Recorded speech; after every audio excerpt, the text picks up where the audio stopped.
cyber attacks will be a precursor to kinetic warfare and almost an advanced warning of kinetic warfare should the saber rattling progress beyond what is still largely words and minor skirmishes in the cyber space.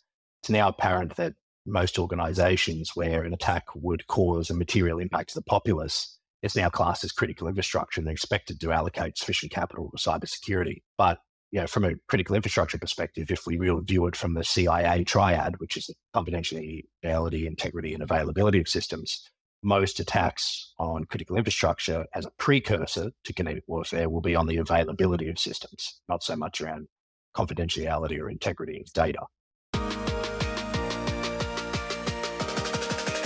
This is GameCast. As a primary target for ransomware campaigns, is security and testing and performance and scalability. Risk and compliance. We can actually automate that. Take that data and use it. Joining me today is Shannon Sedgwick, Partner, National Cybersecurity Practice for MinterEllison, and today we're discussing the rise of geopolitics and cyber risk. So Shannon, a very warm welcome back on the show. Thanks, KB. It's been a while. It has. So on that note, I want to start with, given your background in the military, and I think we were discussing before you're one of the very first people I've ever interviewed on the show, and we'll hit 300 episodes this year. So people may not be aware that you have that military background, but you've also brought forward your pedigree and your knowledge and your experience in the military for what you do now. So maybe that would help shape the narrative around, give us a bit of an overview of your thoughts on geopolitics and sort of what's happening today, if you can sort of make sense of it. I didn't do a great deal in the military. A lot of my overseas experience came with the work that I did at post-military, working independently in Middle East and Central Asia and Africa. A lot of that work had a cyber angle to it. So it gave a unique lens at the coalface of geopolitics and the intersection between that and technology and cybersecurity and data privacy, particularly for the clients that we were working with. But from a geopolitics perspective, we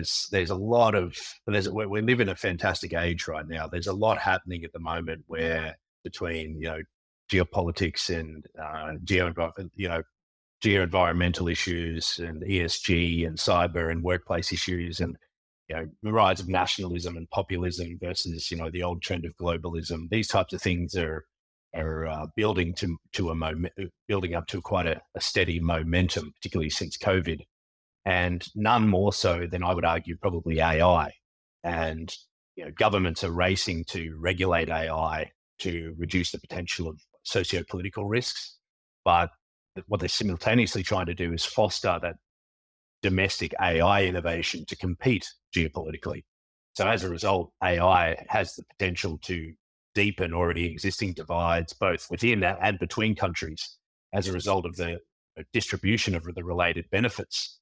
You look at some reports, and North America and China are likely to be home to 70 to 75% of the global economic impact of AI, while other developed countries will probably take much of the rest of it, like Europe and Asia. But America, for example, they'll have like a 15% GDP boost by 2030 just from AI. In China, it's going to be 20 to 30% by that point. So this situation risks spawning a competitive race between countries for AI dominance. But the widening of that knowledge gap will leave much of the rest of the world behind because they just don't have the funds or the capability to keep up.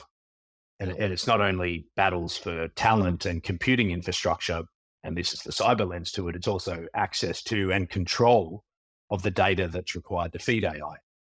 The ability of data to flow across borders means that early movers in AI can gain a global influence that make it really difficult for initiatives elsewhere to catch up.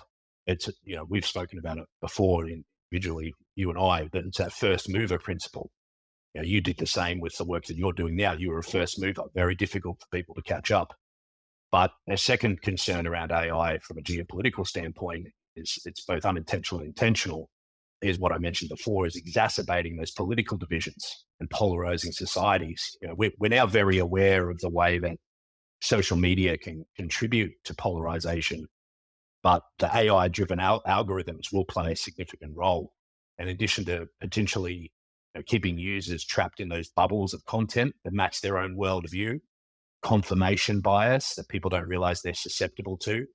And it limits access to other perceptions or other perspectives. And it hardens misperceptions like, and again, confirmation bias, but they have the unanticipated effect of actively pushing users towards increasingly extreme content. So, certain social and digital media platforms have drawn a lot of criticism for the ways in which video streaming services algorithms can push users in the direction of extremist political views and also conspiracy theories based on their browsing behavior. And AI is going to take that to a whole nother level. It's frequently being intentionally used by nation states and also people domestically to manipulate and polarize viewpoints, and particularly around the issue of deepfakes, deepfake video and audio content designed to deceive public and targets, and also those that denigrate public figures. You could imagine a large-scale historical event similar to, something out of a Clancy novel where a certain nation-state leader thinks that the US has declared war on them or launched missiles because of the very convincing deepfake they saw on a news site. So that's AI is a significant geopolitical issue that we need to keep tabs on, and I'm sure a lot of investment is going to be going into that. But whether regulation can keep up is another issue. And then you've got Russia's continued invasion of Ukraine, tech production, energy prices, grain supply. It's all been affected, and it creates these risk exposures in capital flows as well. Trade and commodity markets, and the semiconductor shortage is another issue that's exacerbated by Ukraine and Russia. So supply chain resilience is a massive concern for most countries these days, particularly given the rise of electric vehicles and lithium battery industries and things like that. The majority of the production's in Taiwan, which is a contested area, but hopefully Japan getting involved with their semiconductor production like they used to will alleviate some of those pressures. But it'll be interesting to see how China acts over the next 1 to 2 years, particularly around the South China Sea remaining that flashpoint, annoying a lot of different countries, to put it lightly, like Vietnam and the Philippines and Taiwan, Malaysia, because it's a major shipping route. I think it's like 1/5 or more of global trade transits those waters. So you can see why they have a vested interest in controlling those waters. So it'll be interesting to see what happens. And then you've got climate change, which is massive on every developing country's radar, and that transition from fossil fuels to renewable energy. And climate change is now inseparable from most energy issues. So there's a competition there between governments to secure access to resources, particularly oil and gas. And the Paris Agreement is causing a lot of capital investment into removing carbon and greenhouse gases from energy systems and broader economies. But there's got to be consideration of other issues that will come off the back of it, like oil exporting economies have to deal with stranded assets, which means like assets that they lose value or they generate new debt or liabilities before they reach the end of their planned life. So it's usually in the oil, gas, and coal industries, there'll be a lot of stranded assets. And then, of course, probably the biggest one on mine and your radar is cyber attacks becoming more frequent and severe, and they're increasingly being used as a tool of statecraft. The human and financial impact rises in line with digitization and the adoption of AI and automation. So I've gone on for a bit there, but there's a lot of geopolitical issues at present that are affecting global economies. No, I appreciate that. And I know we can't go into all of them, but a couple of things, what was coming to my mind to ask you about and to do a few follow-on questions would be going back to the global economic impact. You mentioned before that GDP for the US was like 15%, and then China was like 20 to 30%, and then the rest is sort of, they're going to cop it. So where would you sort of see Australia sitting in that race? Very little. We'd be lucky we might get a bit of a bump up from AI, but I think there was a story recently about the Australian government did a tender recently for investing in an AI capability. And they didn't choose a domestic capability. They chose one based out of the US just because they probably rightly so, they might have been a bit more advanced than where Australian-based startups are. But it was still disappointing to see that they weren't investing in domestic capabilities. They were, again, reliant on international startups. And as well as I do, having spoken to a lot of tech startup leaders in this space, and myself having been a a non-executive director and a chair of various successful startups. It's very difficult to commercialize ideas in Australia because of the lack of access to funding. So I don't have high hopes for government's involvement in AI. They'll probably seek to regulate more than they will invest, as is Australia's way. I hope I'm wrong about that, but not criticism. It's just the way we operate historically. But I do have hope for the large institutions that are investing a lot in AI, particularly on the cyber side of things. Even from a MinterEllison point of view, we're investing significantly in AI, and it's playing a huge role in our company. We're not going to be left behind. We're a first mover from a legal and consulting industry perspective in the adoption of AI to assist with rote tasks and allow us to focus on the more complex problems and issues that require that human factor. So from an Australian perspective, I don't think we're going to have anywhere near as a large part to play, but that doesn't mean we should stick our heads in the sand by any means. Okay, so following that example before that the investment went overseas, which you and I have spoken about before, that often happens. When you say that goes against this whole sovereign capability, because remember how that was sort of a big thing, 12, 18 months ago. So whatever happened to that theory seems like it's out the window. I think there's still a lot of discussion around it. And when they do, from a vendor procurement perspective, when they're looking at their due diligence around risk management of adopting vendors into environments, data sovereignty and data residency is still a significant issue. It's one of the main issues. Whereas, if you're a major technology supplier and you don't have your data centers located in Australia, it is very difficult to, particularly in government, whether it's state, local or federal, to land those contracts. So you're finding a lot of investment from international players in setting up data centers here, just so they can win some of that lucrative defense or federal government work. So it's still a concern, but it seems to pass by the wayside when it comes to investment, which I don't quite understand fully. I'm sure there's a reason behind it. They want to invest in what's likely to be the biggest success. And I wasn't part of or had any privy to the decision making or the assessment done to choose that particular AI provider. It did ruffle a lot of feathers. There was a lot of people very disappointed that was the choice that was made, and you can understand why. There's a history of underinvestment in technology startups in Australia. So then going back to the whole GDP thing, so you said before the US 15%, and what's happened just here, it's almost like we're allowing them to win. We are putting our head in the sand. We're just like, oh, well, we'll just give it to a US player. Feels like we're sort of almost, not backing ourselves as much. I think there's certainly intent to, but whether the infrastructure allows it, Australia, we've largely had to, from a tech startup point of view, largely had to rely on equity funding to fund technology startups, and debt funding from banking institutions. It has been historically deemed as overly risky for mainstream financial institutions to invest into, because there's no tangible assets which they can take in control over should that company fail. How would they get their money back? And statistically, most startups, as we know, so it is difficult to get funding. It's not impossible to get debt funding, but other countries make it a lot easier. And there's a way for obviously a mix of debt and equity funding to make sense. But it's government grants, I think, have been lacking. But there are people in government that we have spoken to that are very tech friendly. But it's just about getting that big machine moving. And I think as is usual with technology and how we progress as a nation, it has to be led by private industry.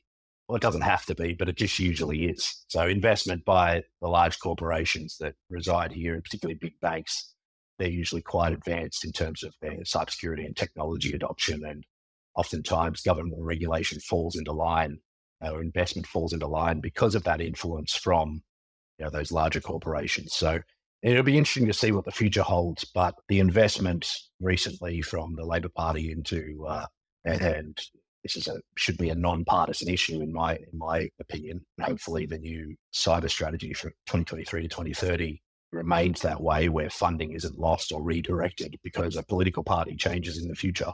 It must be political pressure proof.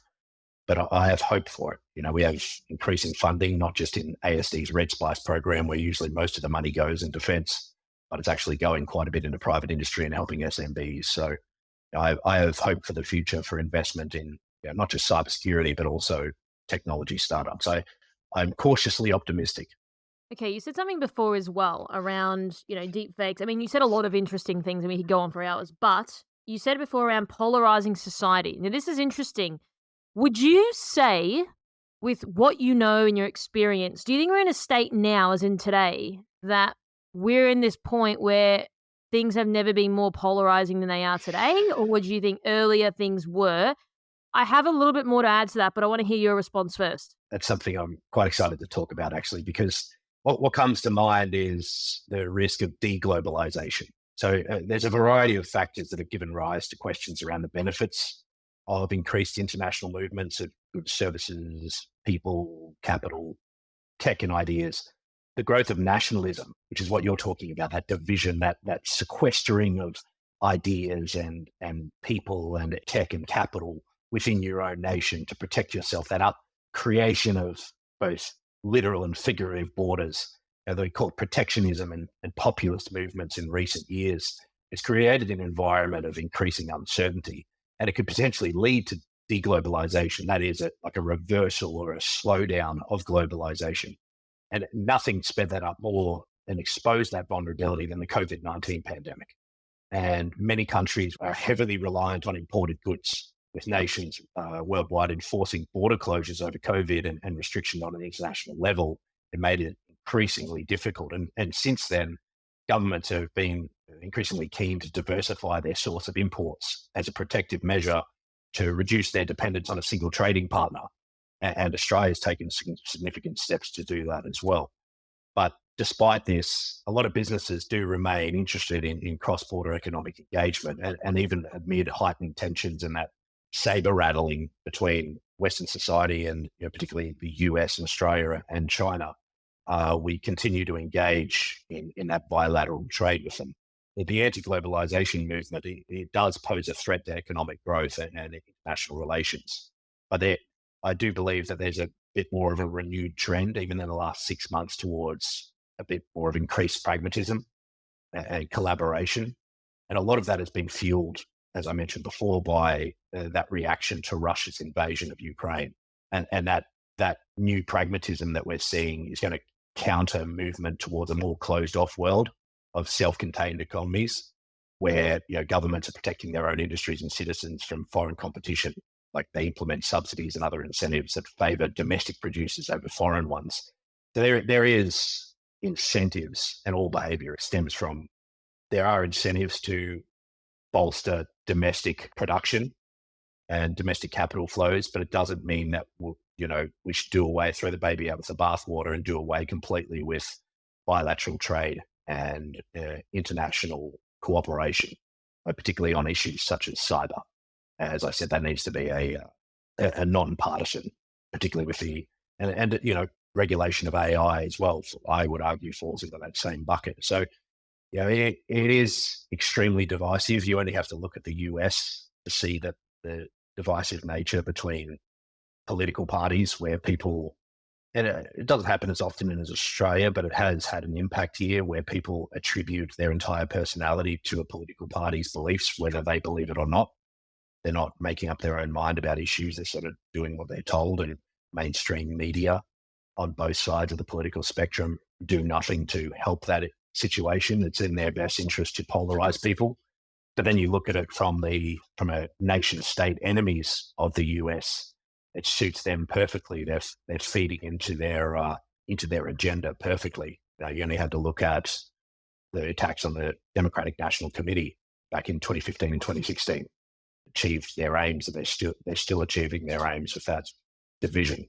Okay, so I want to expand on, obviously the US election is coming up. Now, I spoke to head of research from Tenable about deep fakes, so had this whole example around how that can influence certain beliefs of people, as you touched on. So would you say, with everything with deep fakes and, obviously now, like you've mentioned, there is the gaps widening between polarization between different parties and different sort of countries, etc. Would you say, though, things will just keep getting worse and they're probably not going to get better? And the reason why I ask that is because, I don't know, back in the day, there wasn't social media. So now you open your phone, it does feel like you are being fed certain bits of information, whether we like it or not. It's just the way things are now. There was no, Twitter and things like that back in the day. There was literally like one newspaper and 5 channels on television. So you didn't have a lot of choice. Whereas now, like you said before, around confirmation bias, etc., where do you sort of see this problem going now? Well, without significant change to those platforms, and I think regulation is the only way to do it. And Australia's regulatory agencies, particularly Privacy Commissioner, they've taken some significant steps, even towards the large social media players, to address these issues around, the promotion of hate speech and discriminatory videos, and even violent and extremist propaganda and conspiracy theories on mainstream platforms. But they're still a long way behind because they just wield so much power. There's a reason why these platforms are free. You are the product as the user, and it's never going away. So we have to adopt that. It's not like it's similar to the long contested issue of gun control in the US. It's never going away. There has to be a middle ground that has to be found, and it's the same with social media and the proliferation of extremist views because of these algorithms that spin up. If I watch a lot of cooking shows, all I'm going to see is cooking show content across not just one platform, but all of my platforms, because it's collecting information about me. And soon enough, in ads on Google searches, I'm going to be seeing things about cooking products. The same way with extremist content. I start watching a Fox News videos and things like that, I'm going to start seeing more along the lines of, Fox News content and things from the Republican Party and the likes of Mitch McConnell and these types of content. And, not criticizing one party or another, because if I watched, Russia TV, I'd get the same. I'd be being fed Russia propaganda mixed in with real news. And it becomes increasingly difficult to discern truth from fiction. We live, and I've said this before in our conversations, we live in a post-truth age where someone's emotional reaction to information matters more than whether that information is true or not. And we have this saying that we hear regularly from conspiracy theorists and extremists on both sides of the political spectrum is do your own research. Well, I agree with that in principle, that one should do their own research, but how do you know what you're researching is providing a critical view of a topic? And it's not just feeding confirmation bias. How do you know it's true? How do you validate it? How do you fact check? Are you reading both sides of an argument, or are you just considering your own and it's validating you and everybody else is stupid? Because that's what happens. And unless you've done critical research, typically at a university level where you understand that necessity for viewing both sides of an argument and researching critically and challenging your own beliefs. Most people don't do that. They just see what is fed to them. And it's particularly with people who didn't grow up with access to technology, like many young people have now, it is easy to believe whatever you read. It's a significant issue. It's a massive issue. It's creating a huge divide. However, it's extremely profitable for certain large players. So, it's a thorny problem and I don't have the answers to it. But the only way in my mind, is through government regulation of those social media platforms. So following that a little bit more, would you say as well, now it seems like a really basic question, but do things just appear worse? Because again, like I mentioned, there is social media now. We hit, things are more ubiquitous. Like back in the day, there was none of that. There was one radio station, 5 channels. Are things actually worse, or do they just feel worse because we can see more of it?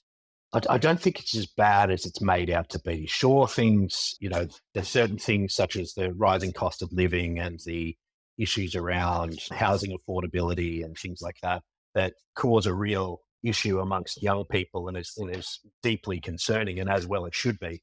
People can't afford to live even on the average wage or beyond the average wage. That divide between the haves and the haves not is, quite frankly, disturbing. So there is the bad side of things, but there's a lot of good being done as well. The adoption of technology is a good thing. And, the counter, as I mentioned before, the counter to that populist and nationalistic movements with not doing away with globalization.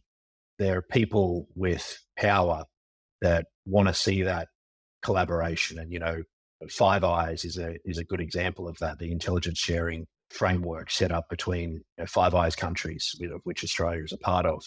There's a lot of good happening in the world, but it's good doesn't sell. Bad news is what sells. And if you are a constant imbiber, for lack of a better word, of mainstream media and social media, it can become quite poisonous because, as we spoke about earlier, there's the algorithms spin up exactly what you've been watching lately. And even from the point of it can be quite harming to your mental health because you see all of these, there's filters for everything. You see these seemingly perfect people who live their lives traveling the world and they seem to have no cares and you're working a 9 to 5 in a state office.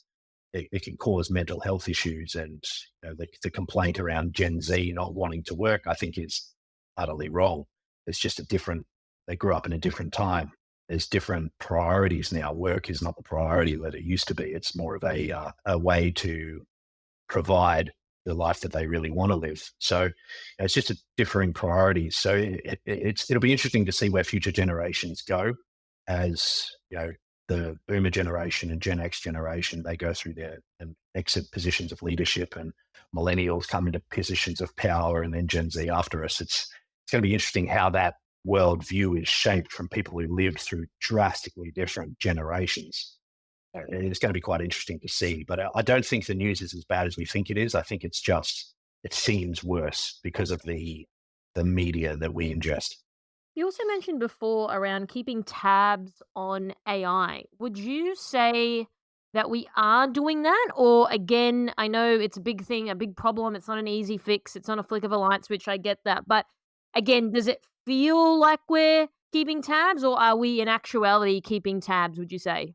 I think we are keeping tabs, from my conversations with people in government, those with a vested interest in this in government, defense and particularly our intelligence agencies have a close eye on this issue, but also from a regulatory and a policy point of view, the Department of Home Affairs, rightly so, are keeping a close eye on this and their regulatory and legal frameworks are being considered around how to govern AI. But it is a difficult problem because how do you regulate something that's so fast moving? You have to future proof any regulation because of how long it takes to pass through the government systems. So I think that they're certainly not sticking their head in the sand. They're aware of the risks, but I think we're also aware of the benefits of AI. And again, that's being led by private industry, in my experience, from property and infrastructure and construction groups, insurance in a massive way, financial services, and that is banking, critical infrastructure, marketing in particular. AI is, and from a manufacturing point of view as well, AI and automation in just assisting with maintenance of plant and equipment has been a game changer. And AI, I think people are coming to the realization that it isn't the threat to taking workers' jobs as they once thought it was. It's more of a bolstering their capabilities. So what government is doing right now is not only looking at the risks of AI being used in a perverse sense, but also looking at how we can use it and educate and that continual training for staff so that they're not replaced by AI, but they're allowed to be more effective from AI. Because AI is a long way from being autonomous or being able to have the same level of quality outputs that a human would in most tasks. Obviously, some things which require drawing inferences from large sets of data, nothing beats AI. It's what it's made for, it's what it's built for, and that's why it's perfect for things such as sort of law firms and those who are gleaning intelligence or actionable intelligence out of large sets of data. So there's benefits and risks, and I think we have some very smart people in government that have their finger on the pulse of this issue. It's just depending on how well we can craft that language, but their push towards collaboration between private industry and public is something that should be lauded. It's been great recently. Okay, so Shannon, you said as well, and I'm trying to go, all the things you said at the start, I'm trying to touch on all of them because it was all interesting. You said it's going to be interesting to see how China acts over the next 2 or so years. So how do you expect them to act if you sort of had to hypothesize what they're going to do? A lot of what they do will be largely reactive. Obviously they're pushing for more control over major shipping lanes in the South China Sea and going hard after Taiwan, and they make very aggressive overtures in the public. But then again, so is the US, and so do we. And there's become a back and forth of saber rattling, sort of heightened with the cattle industry, the beef cattle industry being impacted dramatically, and I think grain got impacted dramatically as well around COVID time, of them not accepting any of our exports, which was most of our exports from an agricultural perspective are heading out to China, and that was severely impactful to our economy, which is not very mature in compared to other countries in diversification. We're reliant on 3 or 4 different industries as a whole, rather than 10 or more like a lot of other countries. So largely agriculture and the tertiary education sector and tourism is probably the main 3 that comes to mind, at least. I think we need to be very careful as that we have to play the hesitant maiden, for lack of a better term, bit of a Switzerland to play where we're neutral, whilst we obviously have taken the side of the US in most issues. We need to be very careful about towing that line when it comes to China, because we are economically reliant on them, and we need to ensure that bilateral trade continues. So, we have to tread carefully with this. We can publicly denounce some of the actions that they take, but I think nobody wants kinetic warfare or even any form of warfare, because it's just bad for business, to be frank. But we've already seen from a cyber perspective almost a Cold War happening behind the scenes, with attacks between nation states, on increasing attacks on nation states on critical infrastructure assets. So I think that will increasingly happen, and our intelligence agencies would be aware of that and are shoring up those protections and ensuring that private industry owned critical infrastructure assets through the Security of Critical Infrastructure Act and the new obligations coming in there. They're doing their part to shore up those assets, but we're still a long way from being where we need to be from a maturity level from a national perspective. So going back to your comments before around hesitant maiden, which I agree with, Yeah. would you say, with your experience and knowledge, it's a better position to be in, like for Australia specifically? Because again, like we're not like a US where we're going to come out and polarize people and hardcore. We obviously do play. We probably sit on the fence a lot more. Would you say that is advantageous to us? And I know you mentioned before around the economically reliant on China and friends. Would you say that would be the better position to be in with our sort of nation and how it is today? At a simplified level, yes. I think we need to, as I mentioned, tread very carefully and tread that line. I think if it did come to, and knock on wood, that doesn't happen, kinetic warfare, we would obviously have to choose a side, because Australia would be a strategic stepping ground for other nation states to use from a warfare perspective. But I think what will be a precursor to that are cyber attacks.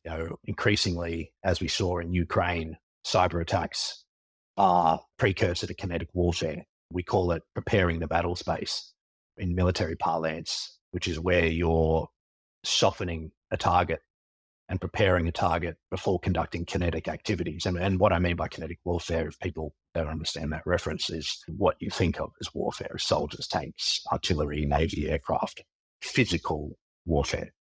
Whereas, cyber warfare, as we know, is it targets against, critical infrastructure assets and anything which will have a material impact on a nationally significant target. And I think with satellite communications and technology and internet-enabled capabilities and targeting those of your opponent, and they're essentially using cyber warfare as a proxy warfighting capability, but it also allows them deniability, which is interesting because attribution is incredibly difficult in cyberspace. Attributing a particular attack to a threat actor unless they outright own it, and even then, it's difficult to be sure. Unless you've got offensive capabilities like the ISD and the NSA and other intelligence agencies, which is illegal for anybody else in Australia for them, but in the ASD to do, it's almost impossible to identify who is who. So there's going to be significantly more attacks stemming from nation states, and how we get approval with them is difficult. There's a good recent example of that actually from a China-based perspective is, I don't know if you recall, but I think it was a couple of months ago, an Australian mining company that works in rare earth minerals, they disclosed a cyber incident to the ASX. They're publicly listed. The day before the attack, Australia's treasurer, they ordered 5 people, 5 foreign persons of a certain nationality to divest their shares in the business. And that decision was to protect national interest and ensure compliance with probably something set out by the Foreign Investment Review Board. That is, their investment framework. And in the ASX incident disclosure, the mining company that got affected, they said that the exfiltrated data had been released on the dark web, but it hadn't had a material impact on their operations or broader systems. But this is one of those cases where the threat actor group, which is called Beyond Lian, they claimed responsibility on its dark website and said it was personal data relating to employees as well as financial data. And although there is an identified link between Beyond Lian and China, the timing of the publication of that attack from Beyond Lian is notable. Obviously, there's no definitive proof. Maybe intelligence agencies have it. I don't have access to that intelligence, but you can see that there is recompense sought against perceived slights from nation-state actors. So even seemingly innocuous decisions of getting rid of people out of the country or getting them to sell their interests in Australia, the strategic Australian asset, can have ramifications at a national level for us. So it's very interesting to see that type of proxy warfare. It's not quite warfare as it is sort of one-upping one another. So it'll be interesting to see where that goes in terms of, and it won't be the last time we see that. So going back to your military parlance around preparing the battleground, wouldn't you say this is going to be the future now of wars? So to your point, precursor, the cyber warfare, which then can lead into a kinetic warfare. Isn't this going to be how it goes now? Because like you said, the precursor of the cyber stuff is going to soften that battleground to then, get the target ready to then lead into that kinetic warfare. Yes, certainly. And the targets will almost certainly be critical infrastructure, which is why critical infrastructure security, particularly in Australia, is a significant concern, because this is the way wars are fought now. Cyber attacks will be a precursor to kinetic warfare and almost an advanced warning of kinetic warfare should the saber rattling progress beyond what is, still largely words and minor skirmishes in the cyber space.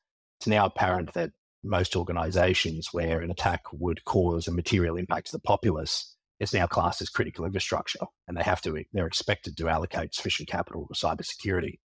But from a critical infrastructure perspective, if we really view it from the CIA triad, which is the confidentiality, integrity, and availability of systems, most attacks on critical infrastructure as a precursor to kinetic warfare will be on the availability of systems, not so much around confidentiality or integrity of data.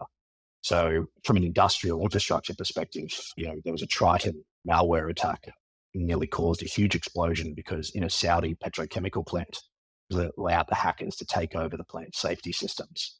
Likewise, during COVID-19, Israeli water systems, and we don't have to think very hard about who the potential attacker might have been there, or at least funded by. Their Israeli water systems, they endured multiple cyber attacks designed to compromise the industrial control systems of pumping stations and wastewater plants and agricultural pumps. And then there was a successful one in the US with Colonial Oil. Do you remember that? It was the largest pipeline in the US that was hit by a massive ransomware attack. And they supply almost 50% of the US East Coast gas, diesel, and jet fuel. And they were forced to shut down its operations entirely for 11 days.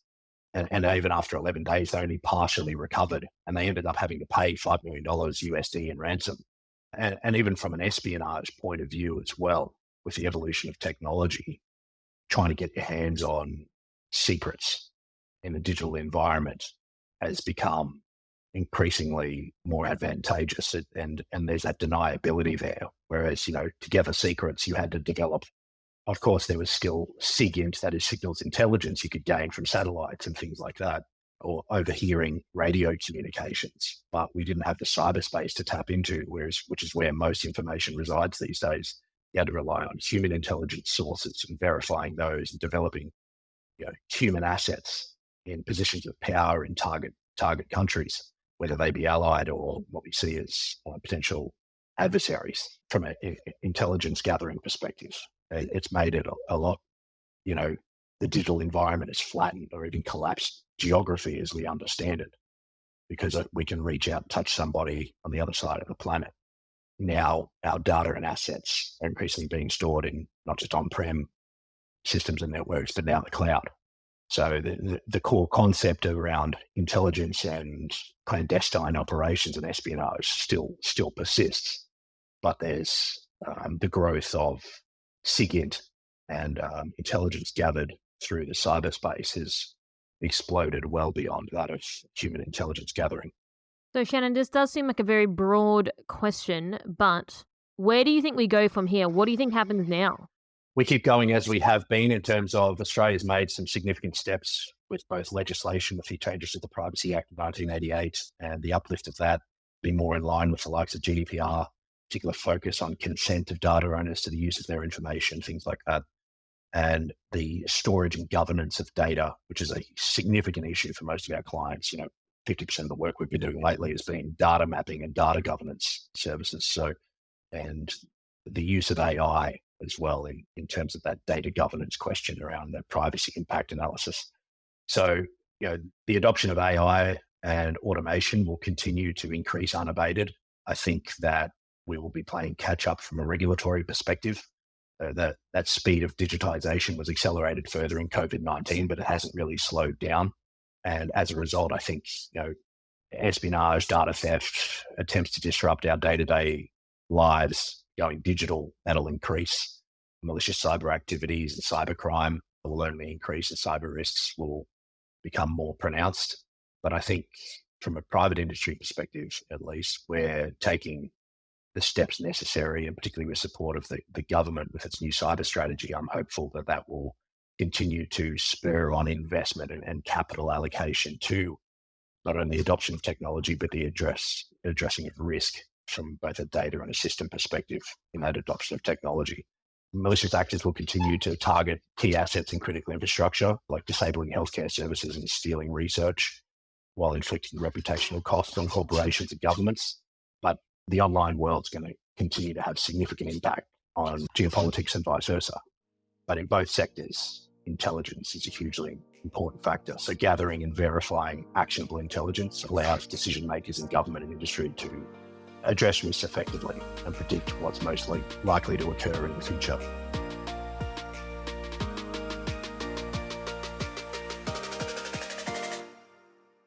This is KBcast, the voice of cyber.